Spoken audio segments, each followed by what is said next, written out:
All right, with the script finished up, let's go ahead and test out our patrol path here. So just like we did for the simple patrol, what we're going to do is we're going to select our enemy game object here and create an empty object as a child and call it point A.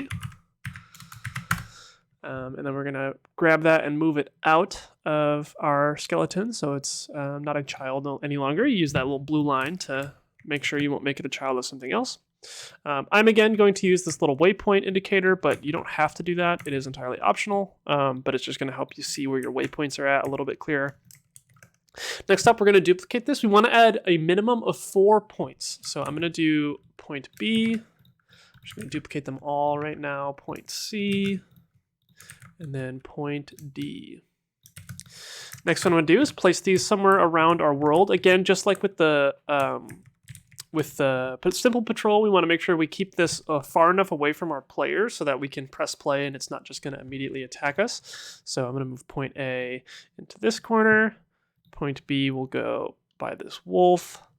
We want to make sure that these are above the ground too. It doesn't have to be super high, just we don't want it to be underground. Point C, I'll move over here by the dungeon gate, and then point D right in front of it here. Next, what we got to do is go to our skeleton warrior, and we should see this path, or whatever enemy you're using. You might not be the skeleton warrior, but you should have your patrol path component down here at the bottom. There should be this little number field on the side. We want to set this number equal to the number of points on our path. So in this case, in this test, we have 4. So we're going to enter 4 there, and then click on path, and we'll see these elements here. It says element 0. That's going to be the 0 place in our bucket, the first point along our path.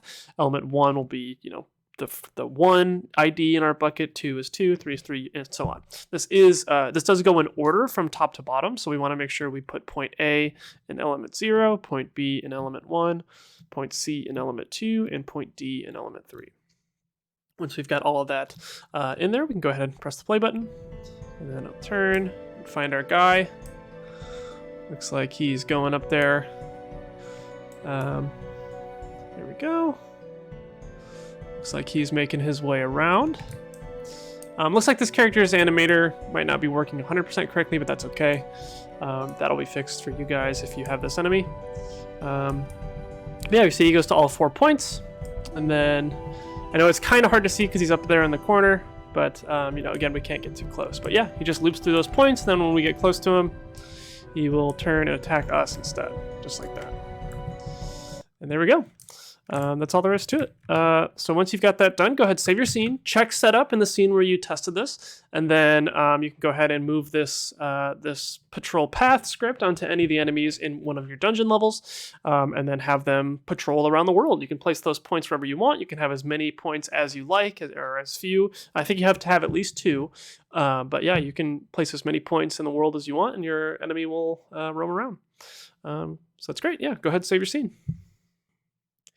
If you're using the skeleton warrior and you find that you can't, or that running animation didn't play just like it did for me, all you need to do is click on the skeleton warrior prefab and hit open.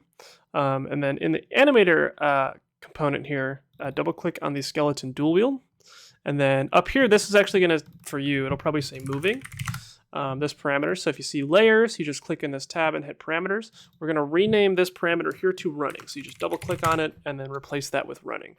And then that will fix our guy not actually using the run animation. Most enemies shouldn't have that problem, but I think this might be the only one. And unfortunately, because of the way that it's set up, it's hard for us to fix that for you and then send the fix out. So if you have this enemy and you want to fix that, just go ahead and enter that and swap that run or moving to running.